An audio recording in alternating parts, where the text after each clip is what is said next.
Bye, baby.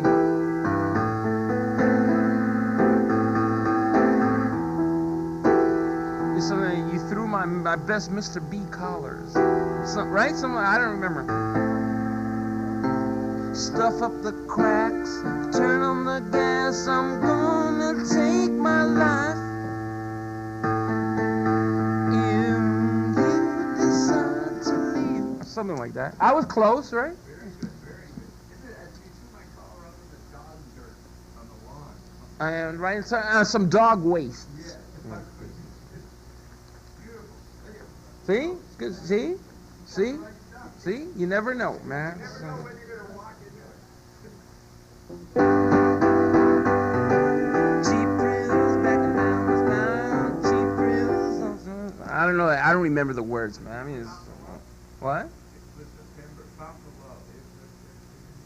No, no. Don't remember that. The production, you put the headphones on. Oh yeah. You know what? A lot. You know why? Liberation, all across the nation. I tell you people, I was not ready when I met this night by the name of Freddie. She made a little speech there. Oh God, she tried to make me say when. She had my balls in the lights, but she never did. Cause it's still hooked on, but now it shoots me wet. Oh God, I am very free, but now I smell like Vaseline, and I'm a miserable son of a bitch. Am I a boy? Your Waxing Time takes a cigarette at Interzone Studios. They're deep in the heart of Sodom and Gomorrah. I'm Jerry Agony. And I'm Joey Zero. And we're here with my man, Bob Dobbs. That's right. A special guest that I just brought down. Actually, you just met Bob. You know, we did a couple of shows for DV 2000, you know, Rich Speziale. You said you'd have me on. Right. And we had Zappa in common. Right. You know, I actually saw Frank. I took my little brother to his first show at the Fillmore when John Lennon showed up, you know, with Yoko, and they were singing like... That's it. It was like, right, the Live in New York right. And he said he never had to go see another show in his life. Okay, but he well... saw it, you know. Well, let's talk a little bit about Bob, okay? What about Bob? Was that a movie? It was Bob Roberts. As a medical doctor. So Bob, on this information that I have here put together by our completely slave labor staff, I should say. It says here that you're 78 years old. Well, I would have to say, like, you know, I'm sure that our viewers agree you are extremely well preserved. And in fact, you know, that would probably be the, you know, probably be like a mild thing. You know, probably most of them think that you're full of shit. Right. So can you like basically a comment on that? Or? Well, I've had something called the D cell for 30 years, which energizes the water as well as purify it. It's not available to the public, but that slowed down my aging. I see. Is this an electric device, or is it like a Swedish AccuJack kind of thing? It's a little stone you put in the water, but the stone is made of something made from cereals and grains that evokes an energy that you can see under the microscope. Do you mean in like your bladder water, like in your pee? No, I drink it. You put the So stone. you drink your pee? No, I'm sorry. I put the stone in the water. Okay. It purifies it over 24 hours. Then I drink it. Is this a radioactive substance? We don't know what it is. Is it something that would be regulated by the Atomic Energy Commission, or? We don't let them know about it. Okay. So like I couldn't just go to like Walmart and say, give me a Bob Dobbs like D cell. Right? You can't get it. You know, you may have like something like marketing there because you know. Well, it's a possibility. We're working on that. I mean, you look great for your age. You really do, man. I mean, anyone looking at you would not believe. I mean, you are not. Don't look a day over 77. Well, my life has been unbelievable. Working for the solar government, people don't even know what that is.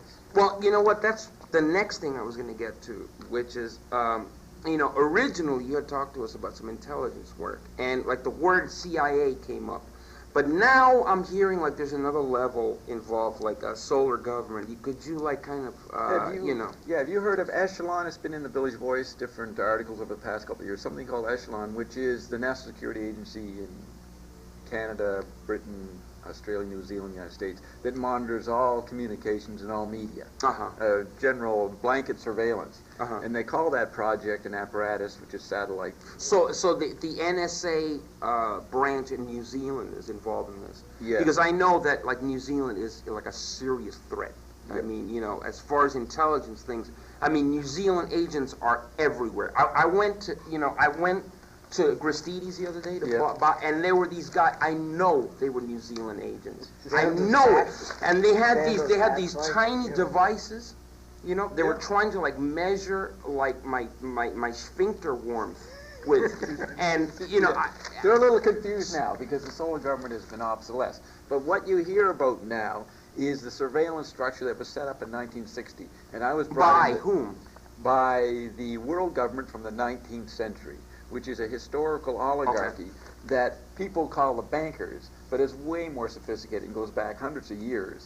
That is just the effect of the depository of gold and credit and money, which came in 500 years ago with the printing press. You know, Bob, you know, somehow, you know, you're saying to me, like, you know, the bankers, but somehow I'm getting like an anti-Semitic. Yeah, I know. That's not that. It's not that. Okay. That's disinformation. So it's not like a Judenmensch like thing. The Hauptjuden has nothing to do with it.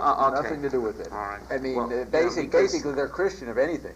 They're pagans, but their front is Christianity. Oh, okay, I understand. See, because I mean, you know, we're here like at you know MNN, and like you know we treat all races like equally. We loathe them all equally. That's why I'm here too. Okay. Yeah. Don't forget that. This fucking show, man. Fucking Jerry's gonna fucking. This guy fucking Bob Dobbs is out of his fucking mind. I mean, you know, time takes a cigarette, man. It's only one. I just woke up. 1:37. And that was Bob Mamaluk, our surveillance manager. Right. That's the one they want. Right. So anyway, and now I see here in you know, our painstakingly, you can see like the work that the painstaking work that you know our the days staff. We've been working on. Okay. It says here that you are the first to reappear. Yes, right now. Okay. One thing that comes to mind is.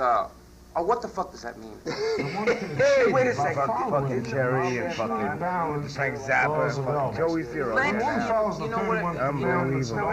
This is Bob's time. You wanted me to react to shit. Yeah, we want you to react to Bob. This is Bob's time. Right. Adam, anybody else. My man Von Elmo. Okay, you know. Yeah, he also went to Japan. He's actually here now. Yeah, good. We're talking Bob. The solar government, which started in 1957 with Sputnik and the satellite structure, the satellite environment, that usurped and obsolesced all previous media, movies, TV, radio, in terms of being constitutive and forming the collective perception of people. The satellite disappears in 1967 when you bring in the instant replay. The instant replay technology totally confused human perception and metaphysics, because you're seeing something, you're having the experience of something, and then you have the meaning normally. In the case of the replay, instant replay, you have the meaning first, then the experience. Okay. Just that. Now do that to millions of people from different cultures and different media biases, massive confusion. That's why Lester Bangs called the 70s a bland out. Everybody was actually involved. Well, yeah, I can't argue with that. That's the disappearance. There's the disappearance. Okay. Then when the chip came in and was able to... What chip? The microprocessor, the subsequent chips that Bill Gates worked with. I'm sorry. The reason I had, because it could have been a special chip designed by, like, you know, your solar boys, right? Or you know, it could have been as a technology, like a chip, you know, that's built into the rocks that you put into the pea. I'm sorry, to the water, and you know. I'm sorry. Excuse me. I didn't mean it. It's the chip technology is a new environment, just like the instant replay was a new environment. So this new environment starts to build what I call the Android meme, which is a situation where technology comes alive. Meme as in M-E-M-E. Yeah, meme. Okay. I think it was meme. Well, we just have to be clear about this because, Yes. our audience at this time at night is largely composed of morons. So, we Yeah. kind of have to... You have to give the And basics. Marmalou. Yeah. And Marmalades. Yeah. So the Android meme becomes more adapted to the human user. Human user mistakes his identity with the Android meme, and that's the confusion we have today. It's a Blade Runner situation where the organic robotoids are mixed in with the humans, and nobody knows personally or collectively what time it is, which was Frank Zappa's main question. Okay. What Well, time is before we get to the whole Zappa stuff, before I'm going to everybody get to the disappeared. Zappa tie-in, but I do have a question which I'm sure is very much on our viewers' minds, okay? Which is like, did you take a lot of psychedelics during the 60s? I wouldn't know. When you're in intelligence, there was a lot of psychochemical warfare. People dropping yeah. stuff in your drinks, and Yeah. you learn to handle the disorientation you expected, but you don't know what caused it. So I don't know what I took, but I didn't generally do anything willingly. That happened Oh, to me a okay. couple times. Okay. Yeah, it'll So, happen. back in the day. So everybody disappeared. Okay, so Okay, you, in you, the Android you mean like, some like, some guy at the office might have dropped like, On the some battlefield. business Yeah, into on the your battlefield. okay. At a power lunch or something. Oh, okay. Yeah. All right. So, Remember now, that movie Altered States, I think it is? They show the MK Ultra battle. There you go. The guy sees snakes and things, and he's whacked out, and he doesn't know what he's damn, he beat me to MK Ultra. I was going to mention that. Okay. I would set that up. Okay, but anyway, So I reappeared. no usurping the host. Okay, and can we get kind of like to the Zappa, the whole Yeah. Zappa thing? Yeah. Because Actually, before you go into that, we got this stuff together tonight. Remember when Frank passed on? You were talking about the headlines that day. yeah, I found it really absolutely nauseating that I picked up Spin magazine. See, Kurt Cobain died the same week. No, he so died I'm saying- April '94. Frank December '93. Okay, well, are you sure? Oh, I know. You're absolutely I sure. know. Yeah. Frank December 4th. I'd say Kurt Cobain about April 5th or 6th or something. You're 94. absolutely Oh, sure I'm of definitely this? sure. Yeah. Okay. Well, then, we won't go any further. But on Spin that. maybe did an article, 6 months later on both of them. Is that what you're leading up to? That's what I was leading Okay, up that would to. be later. It may have. You know what? Actually, I think you may have just cleared up what it was. I think it was what I was looking at was like the best of the year Yeah, or what year happened review. that year. Right. Yeah. And what I was commenting on was that Kurt Cobain was the huge cover. Right. And somewhere on page 44, there was like a tiny thing. It was like, oh, by the way, Frank Zappa, wacky, kooky, serious guy died of, and it made me vomit. I couldn't believe, talking about the meme, and how like The just meme. the blanding of society. Boy, that was like Yeah. just. Like the greatest example of that. I mean, here you got. Kurt Cobain was talented. Again, I don't want people like thinking that I'm an old fuddy-duddy. When I Some talked of to his Frank music through the is really medium, great, when I talked but to come Frank on, through you the medium, cannot we talked about compare. Kurt Cobain. Oh. We talked about why Wow. he killed That's himself. fascinating. And basically, Kurt Cobain could not take life on the road like Frank and John Lennon could. Well, our guest just let the cat out of the bag. What we have tonight, we have What all we've the- been, well, we- okay, we're gonna let Joey introduce this because it's his show. Yeah. And, Well, yeah. like, he'll never forgive me. Yeah. Right, but you're also my Go ahead, Joey. co-conspirator Let's here, hear it, Joey. and I don't really know what we have tonight. I know there's a tape exists. Yeah. Of me Of you talking talking to to Frank. Frank through a medium. Dead Like Frank. a couple days ago or something. Oh, no. It was, the first one Okay, was okay. October '94, and the second one was October '96. I published Okay, can I just ask a question? Just kind of like, Sure. if you didn't know what, then why the fuck did you want to introduce it? I mean, what I understand, I couldn't people wait. out there is that Bob Dobbs here has a tape of an ex-corporis communication with the man, Francis Vincent Zappa. And we're going to be playing you an audio tape of his extra body visitations with the man. And we would like you to kind of like... lead into it. No, we would like you to tell us everything about Okay. it. I've been talking to historical people, Marsh McLuhan, dead people, Mae Brussel, for years since 1980 through this medium. So when Frank... Have you ever talked to Slappy White? Never heard of him. Oh, okay. So when Frank died, I gave it a year, October 94, and I went and talked to Frank through the medium. And it's a long interview, and I printed it in Flipside. And so then 2 years later, Flipside magazine, very good magazine, 2 years later I interviewed Frank again through the medium to see what he had to say about the effect of that being published. Can you talk, what does this medium consist of? It's a man who goes into trance for an hour at least. Well, tell us about this man.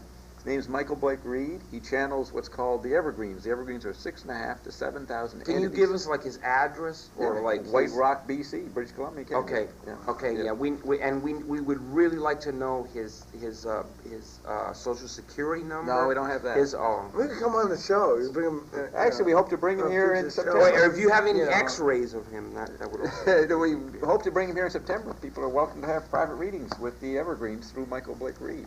So tell us, just go into. So Frank, lead up to what we're going to hear. So Frank comments on the effect of the publishing of the first interview I did with him through the medium, and he says in the second interview that many people who you wouldn't think Zappa fans would believe this fetished the interview. They cut it out, pasted it on the back of their album. But what was really interesting, he described his wife's reaction, Gail Zappa. Gail read it, did not believe that this was the dead Frank, but knew it was Frank. And, scratched her head and wondered how the hell did this happen. She decided that a friend of mine who used to work for Zappa, Jerry Fialka, and I knew him, and I got together with some obscure archival Zappa interview and edited it together and put it out as if it was Frank dead, which shows you someone who knew Frank intimately, knew this was really Frank, couldn't believe it was excorporeal, and decided that it was edited. But from actual live interviews, which didn't happen, because I have it on tape. I can play it for her on tape. She can hear the man speaking through the medium. Okay. I can't wait. I don't know if my pacemaker, like the batteries. Let me tell you what this is. This is just an excerpt of the second interview, but it's a very key point.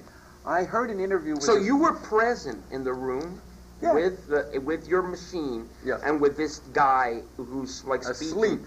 Okay, was there, did he was he like wearing like, weird looking veils or have like, crystal, like ball that. or? No, it's very low key. He's been doing this since 1974. He's a very professional medium, one of the best in the world. And do you think you could help me get in touch with the spirit of Sammy Davis Jr.? No problem. I really... And I really want to know no problem. how he got that vocal sound on Candyman. Those are the kind of questions I asked Frank. For example, I'm hearing an interview with Dave Wally, the biographer of Frank Zappa, the first biographer, and he's describing a certain interaction he had with Frank. And I note a particular story that isn't in the biography, how Frank got arrested and what happened when he was in jail. This was in 64 or something. Oh, was that the famous story where he was supposed to have eaten shit, which of course never occurred? No, that's 1970. Oh, okay. This is 1964, before he's just formed the Mothers, he's got the studio in Cucamonga, and he's starting to record stuff for various musicians, and the local police get suspicious and set up a bust. But the point is that on this tape I found out that there's a story behind that where he was asked by the police to do a documentary on the strange people in the community so that the police could be educated on what these freaks are like and have better police-community relations. That became a model for Frank's first album, Freak Out, where if you remember, he said, here are strange people, I think you should get to know them. Right. So I didn't know this, and Frank exposes, when he comes to the medium, tells the archetypal point of that original bust, and the real motive was to make the movie, and how that affected his life. Wow. And he uses that all through his later work. Fascinating. I'm sure. I can't find my anti-neutrino scanner. We're hearing from the... Echelon. From the prostate screening room that it's time to check out our tape. So here it is. So roll it. Greetings, Evergreens. Greetings, ma'am. I have a couple questions from Tuesday overlap. I'd like to locate Frank Zappa again. Yes, we have this one. The other aspect that I discovered about Zappa's work in listening to an interview with David Wally that he did in 1970-71 preparing for David Wally's book, he talked about the making of the film, the training film about bizarre behavior for the Cucamonga police in 1964. This turned out to be a setup for his arrest, but the concept that he was making a film, which Frank was happy to do, to put his studio to work, to educate the police department about bizarre behavior in the population so they could have better public relations with these deviants, struck me that that was a basic concept that he expanded for the concept behind his first album, Freak Out, which he wanted to educate the American public about people who do different things and do bizarre behavior, and he did this through the music industry. But to me, it seemed an expanded notion of his original concept of educating the police department. So it is an interesting motif of his conceptual continuity that his whole educating the American populace through the music industry about bizarre behavior was a replay of what he did with the original police department, Cucamonga, which led to a setup. So that complex situation made Frank very ironic and self-conscious about his albums because he knew he was educating the public, but he couldn't get in trouble for it. Was that Frank's thinking at the time of making the Freak Out? You're almost exactly on. So there's no more, is there anything you would add to what I said? You can educate, but sometimes they don't listen. And you also didn't get in trouble for those people who don't want to be educated. Yes, indeed. And that was, you learned a lot from your police bust about American society and the corrupt side, and that was always a reference point in later ideas and scripts and plays? Yes. So that is part of the conceptual continuity? Yes. Including Up Till Civilization Phase 3, your last work? Civilization was more of what would it be after they learned. And of course the other conceptual continuity motif we discussed was the dwarf. So we have two parallel major themes in all your work here. The dwarf theme and the original porno bust, and educating from that. Yes. I'm correct on that? Yes, you are. All right, one point, as you know, maybe you know, I've re-met Dave Wally, and he has put out the new final edition of his biography of you, which probably was the first rock biography. And he found my interview with you in 1988 very helpful, but it also was very dramatic because he didn't know I had done it, and so we had a great meeting earlier this year of synchronicity and coincidence when he found out that he used my 1988 interview to do his wrap-up essay on your work. But of course, you know, David Wally and yourself had a falling out, and so I told him I spoke to you through a medium, and he's open to that, and he said, do you have anything to say to Dave Wally now? Frank Zappa is a kind and gentle soul loved by millions. Never forget it. And that's for Dave Wally to hear? Specifically to him. In that tone? In that tone. Because I sense a satirical tone there. Oh, there is. So will Dave, but you, Frank, feel that's a way to say it to Dave at this time? Yes. Okay, well... But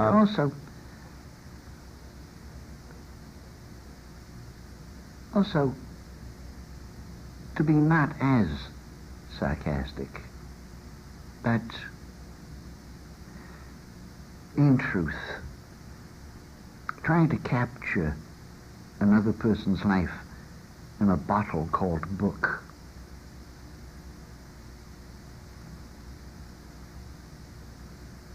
It's difficult, but nonetheless, better him than certain others. Are you, Frank, you have more positive attitude toward his book now than you did? Absolutely. The point is, even though there were differences, better him than someone else. At that time? Now, Even now? Even now. Better him than certain others.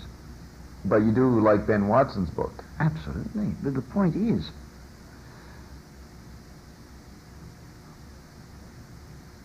we stand that.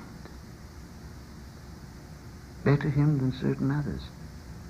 And you say we, that's Frank talking through the Evergreens. Yes. Okay, thanks a lot, Frank.